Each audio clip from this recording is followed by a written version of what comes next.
Exercice 16, page 179. On vous donnait le poids d'un astronaute sur Terre. P est égal à 1,3 fois 10 puissance 3 newtons.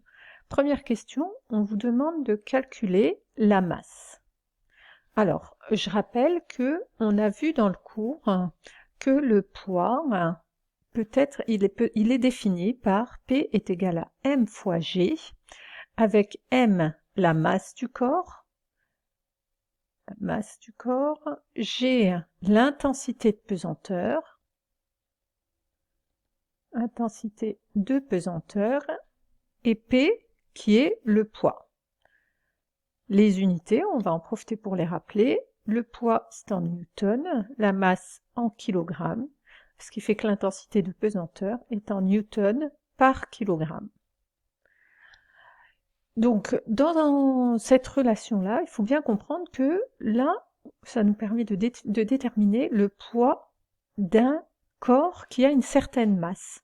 Cette masse-là, quand je considère un corps, le corps qui est considéré, il a toujours une même quantité de matière. Donc la masse, qui est ici dans le corps, est toujours la même. Donc la masse, elle ne change pas, quel que soit l'endroit où on est. Elle est toujours constituée de la même quantité de matière, constituée des mêmes molécules, des mêmes espèces chimiques. Donc M ne change pas, quel que soit l'astre sur lequel on est.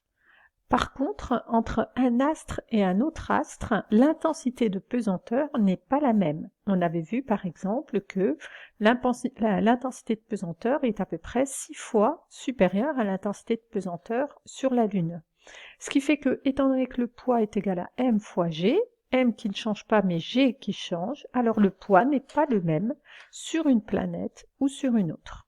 Donc dans cette première question-là, c'était un petit peu une question piège. On vous demandait de calculer la masse de l'astronaute sur Terre. Mais quand on regardait l'énoncé, qu'est-ce qu'on avait? On connaissait quoi? On connaissait le poids de l'astronaute. Donc on demandait la masse de l'astronaute sur la Lune. Donc on demandait m sur la Lune. Or, on sait que m sur la Lune, c'est le même que m sur la Terre. Donc, on va trouver m sur la Terre en utilisant cette formule-là.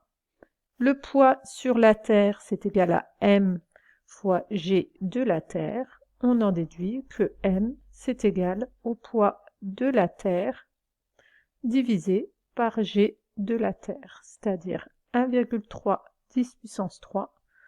Et le G de la Terre était donné 9,8. Et on trouvait une masse de 1,3 10 puissance 2 kg.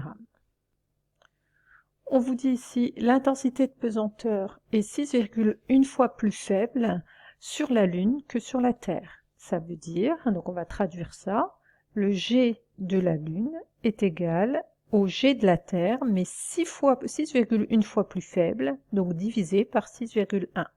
Donc on peut trouver le G de la Lune, ce qui fait qu'on pourra déterminer le poids de la Lune. Donc le poids de la Lune, c'est la masse, on a dit qu'elle ne change pas, multipliée par le G de la Lune. Donc la masse multipliée par G de la Terre divisé par 6,1. Et on trouvait 2,1 10 puissance 2 newtons. Ça, c'est le poids sur la Lune.